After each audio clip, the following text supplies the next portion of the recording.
أعوذ بالله من الشيطان اللعين الرجيم بسم الله الرحمن الرحيم الحمد لله رب العالمين والصلاة والسلام على أشرف الأنبياء والمرسلين وعلى أهل بيته الطيبين الطاهرين اللهم صل على محمد وعلى محمد. Assalamu alaikum jami'an wa rahmatullahi wa barakatuh.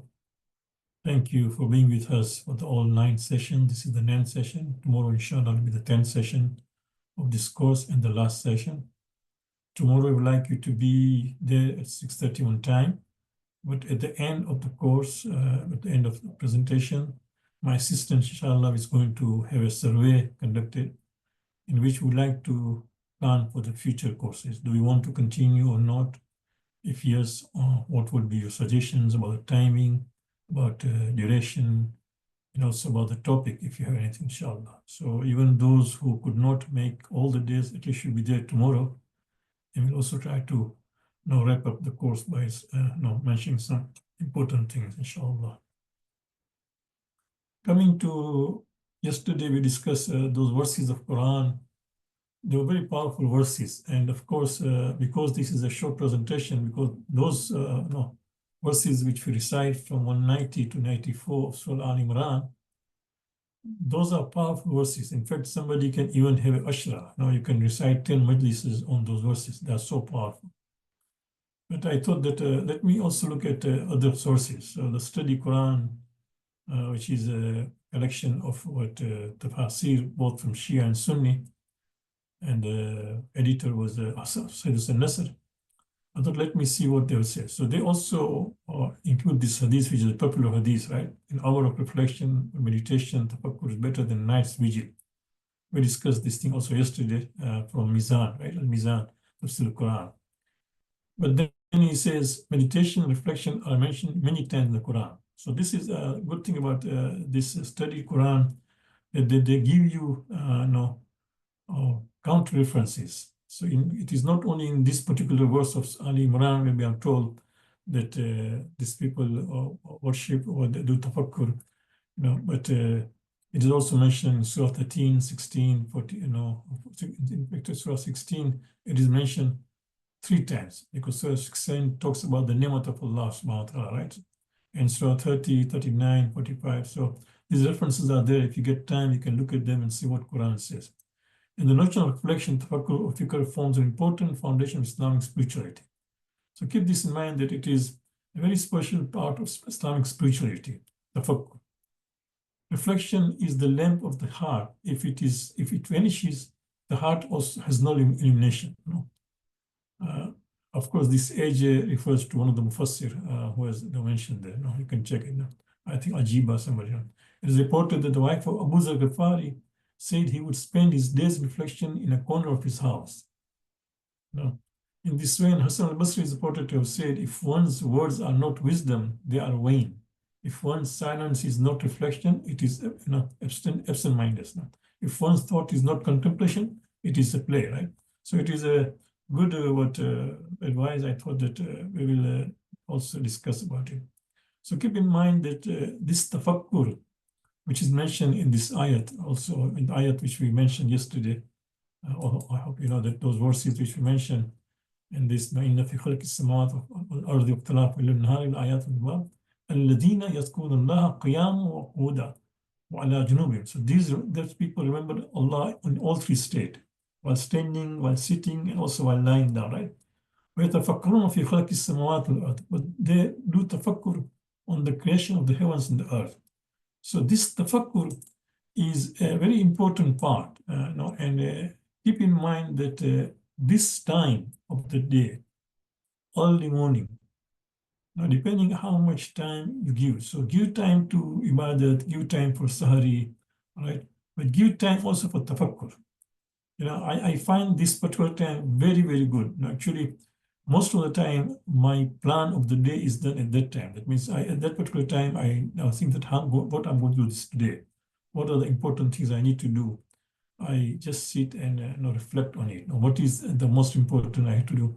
So, of course, sometimes things get distracted, or something urgent come about, and then whatever your plan, you cannot make it. But most of the time, this is the time, right, that we think about how the day will be there, We can also perhaps think about yesterday, how it was, what mistakes I did. So keep in mind that this particular time is very important. Tafakkur is special mention, and Allah mentioned of this thing, and Prophet used to recite these verses as we saw yesterday.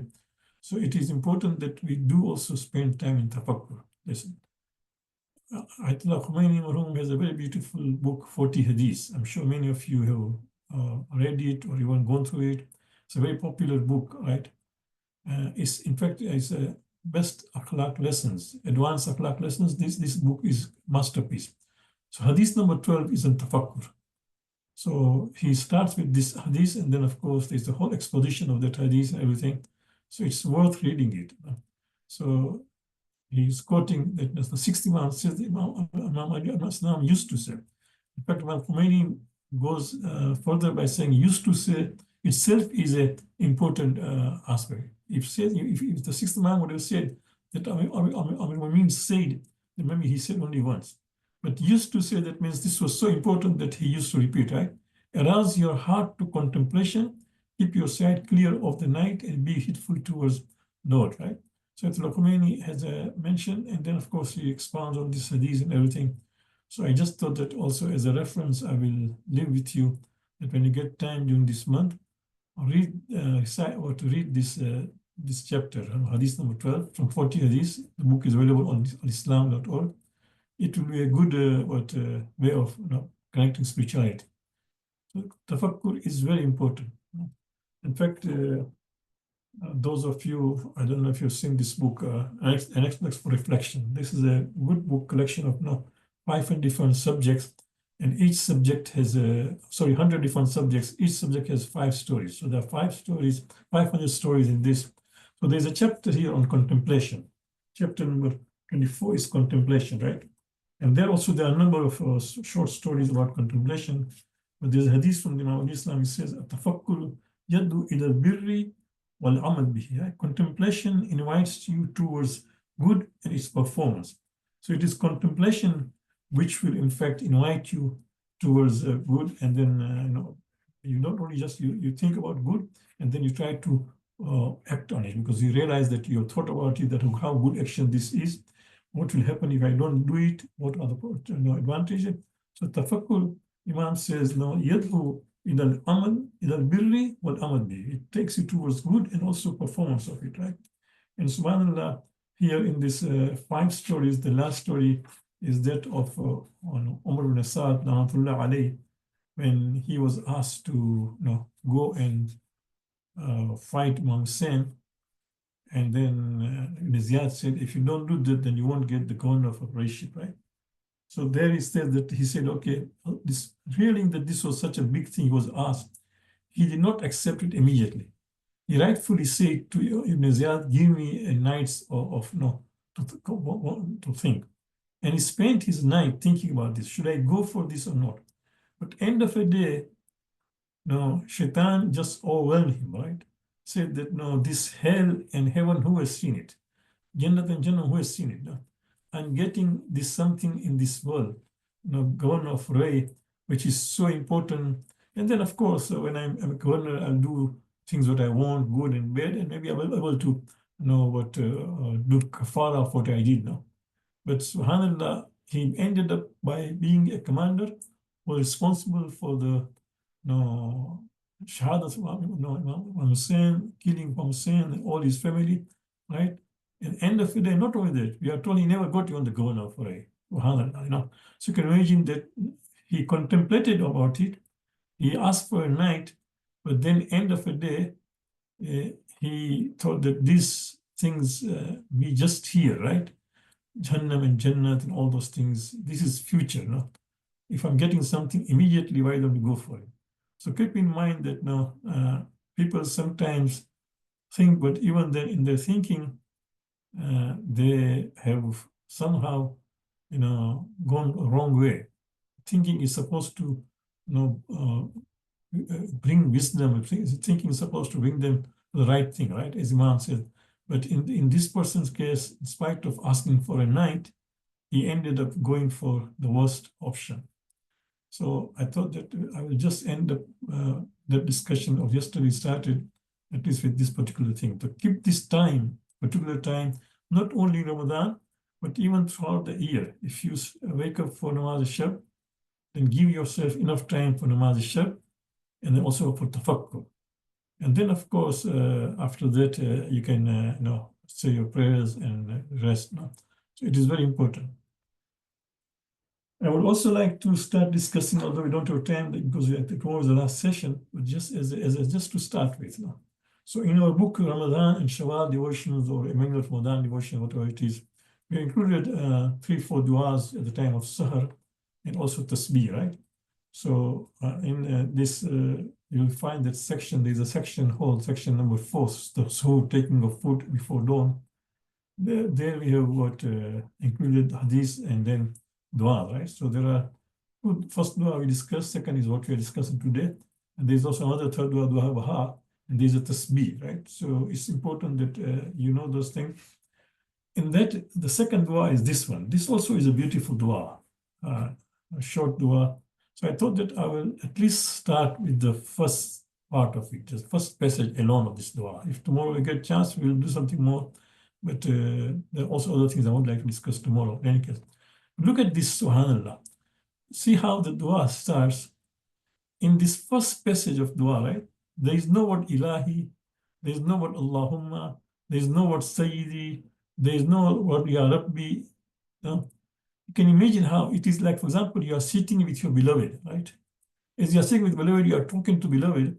At that particular time, you don't take his name or her name, right? Because you are already in his or her presence and the two of you know each other. So even ishara or just talk will be enough, right? Because you are talking with the beloved. And that is exactly you can see. Ya mafzira in the kurbati. Ya ghawsi in the shiddati, right? Ya mafzira in the kurbati or ya ghawsi in the shiddati, right? In this just first sentence, the first person pronoun has been applied 4 times. Ya mafzai, right? Oh, my sanctuary in the kurbati, in my distress. Or ya ghawsi in the shiddati, oh, my help during difficulty. So again, you see, for my and during distress, no, during my distress, of course, here it is, ya mafzai in the kurbati. So the translation correct should be my sanctuary during my distress. The word my here is missing in the translation. And then, wa ya ghawsi in the shiddati. Oh, my help during my difficulty. You know, this is missed here. I've just taken from this book, but I should have corrected it at least for the slide. No? So you can see that the first person here is used 4 times, and you only do this thing when you are sitting with the beloved. That no, this is what I'm facing. This is what I'm in. No, just realize, right? And then you can see that you converse immediately by now talking to Allah, because you are early in the morning. It is a time that you are communicating with Allah subhanahu wa ta'ala directly, right? So you can see that then the second person pronoun is then used 5 times, and every time this ka is referring to addressing Allah subhanahu wa ta'ala directly. إليك فزعت وبك استغثت وبك لست لا ألوذ سواك ولا أطلب الفرج إلا منك, right? So you can see that again, and then of course it ends with another 2 times first person pronoun, right? So a first person pronoun 6 times and the second person pronoun 5 times, right? So you can see إليك فزعت. Now from you I seek help, right? وبك استغثت. In you I seek refuge. وبك لست. And to you I flee. So you can see that everything is Ya Allah now. This first I forgot. No, so it is 6 times again. Ilayka. This also there is Ilayka. So there is also here which are the missed out. So they actually 6 times second person. So subhanallah, first person also is there 6 times and second person also. Our own situation 6 times and then 6 times we refer to Allah. So Ilayka fazitu. No? From you I seek help, right? Wabika is the gastu. In you I seek refuge, right?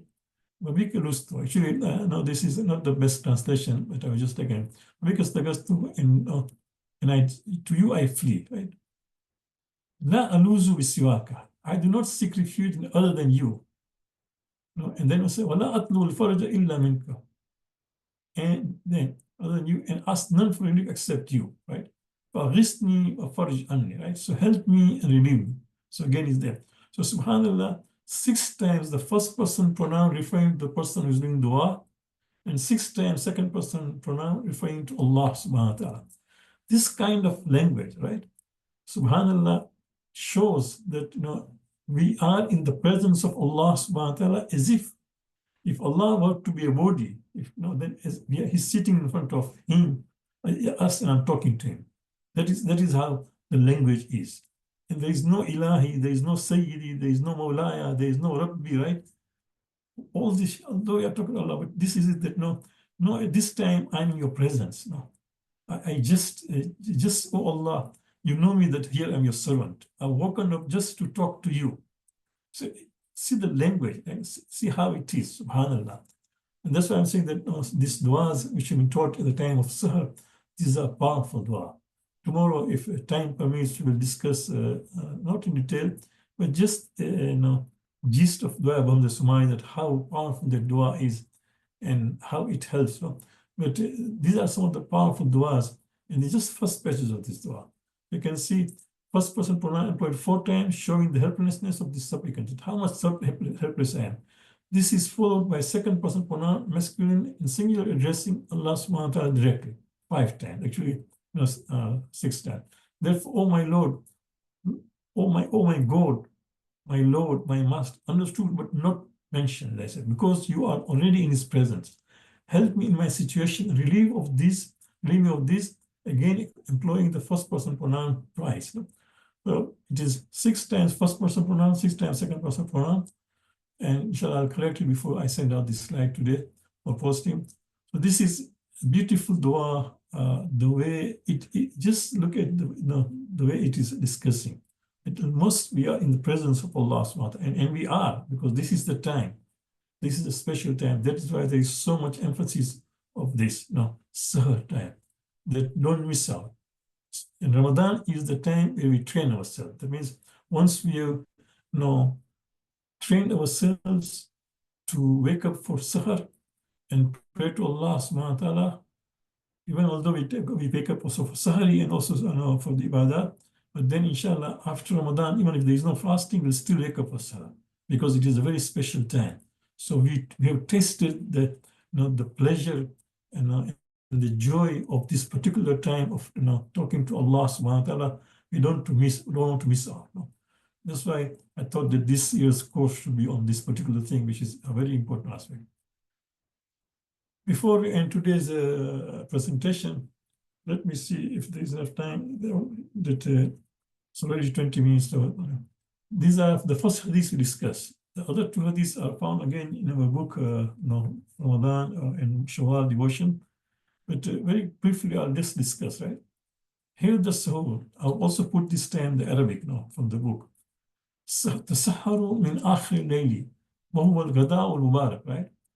Have the Suhūr in the last part of the night, or that food is blessed, or that meal is blessed. Instead of food, meal would be better, because food can be sometimes confused as something only to eat. When you say meal could have food and drink also.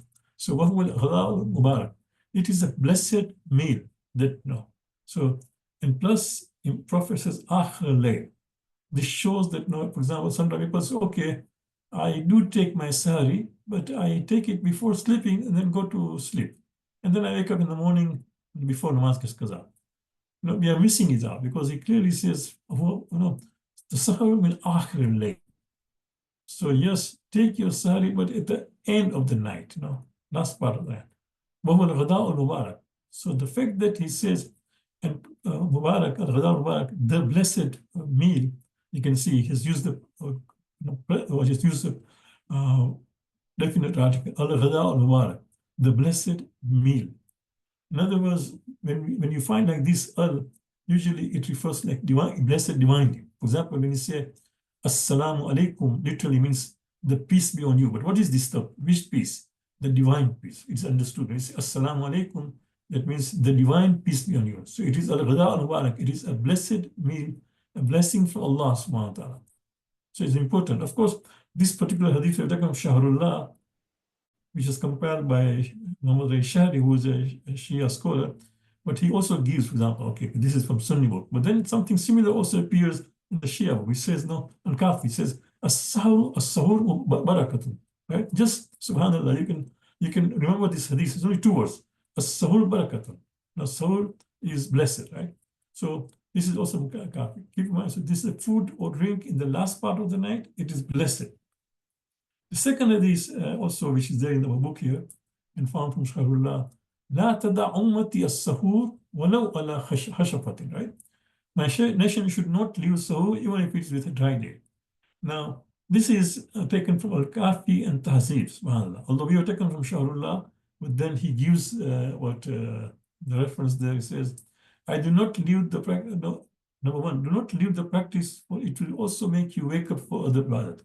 Perhaps, when Prophet says that do not leave, my community should not leave this sahur, maybe perhaps he also says that a person who wakes up for Sahari would say, okay, since I've woken up, let me say my Fajr prayers on time. Since I've woken up, how about I wake up a little early, so I also say my Nafila namaz. I say, for example, Tahajjud Salat. If not, I can say Witr, right? Automatically, once you, for example, listen to all the benefits of Tahajjud Salat and importance, and now you're waking up. So perhaps this would make us also wake up for that. No, simple as dry date that you can carry in your pocket. Yeah, even if, for example, if you don't have time to go to the kitchen and start preparing sahari because it will take away your time for ibadat, which understood, right? So just a small thing, like a simple dry date. In other words, what happens that you just can take a dry date, put in your pocket, right? In the morning as you're preparing, just before that, just take that and do your ibadat and just close your fast, right? So this is interesting that even simple thing as dry date, which is even easy to carry, to keep somewhere.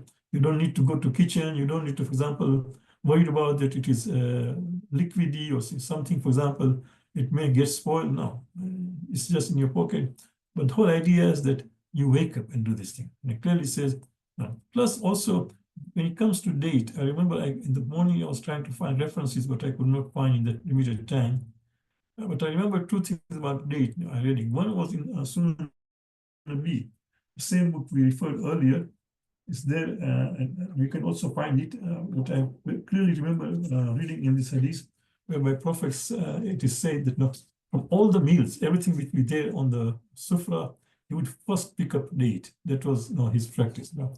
And another hadith which I found in another book of hadith as I was traveling this time, I was reading on the plane that taking date on empty stomach is more beneficial. So if you combine these 2 hadiths, you can see there's a special mention about it. So of all the things we have, I don't know about the sister side, but alhamdulillah, I've seen this on the gent side.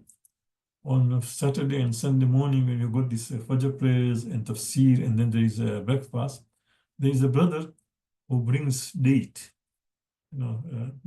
First thing we take date, and then of course, then they give tea and breakfast, right? So it's a good practice. I hope the sister side, somebody will start that thing, that you start the day with a date, right? Here it is especially mentioned about that. So that completes today's presentation. Any questions?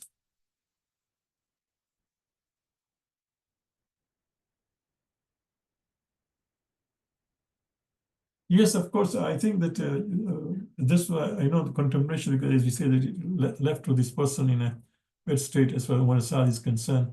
So you should read this hadith, number 12. Now, hadith number 12 in 40 hadith, it will give you an idea how to go about contemplating. Plus, even if you have this book and text for reflection, I think the first 4 parts are there also on Islam. I don't know if the 5th part is there. This is the whole collection of all 5 parts. But this 24, hadith number 24, that means it must be in part 2, because there are 100 about topics. Initially, each part had 20 topics. So the fact that it is contemplation chapter number 24, so maybe reflection number 2, if you see there, you can go through there, which is the explanation of about contemplation, as well as there is also 5 stories now attached to that. So you can read that little idea how do we go about doing that, inshallah.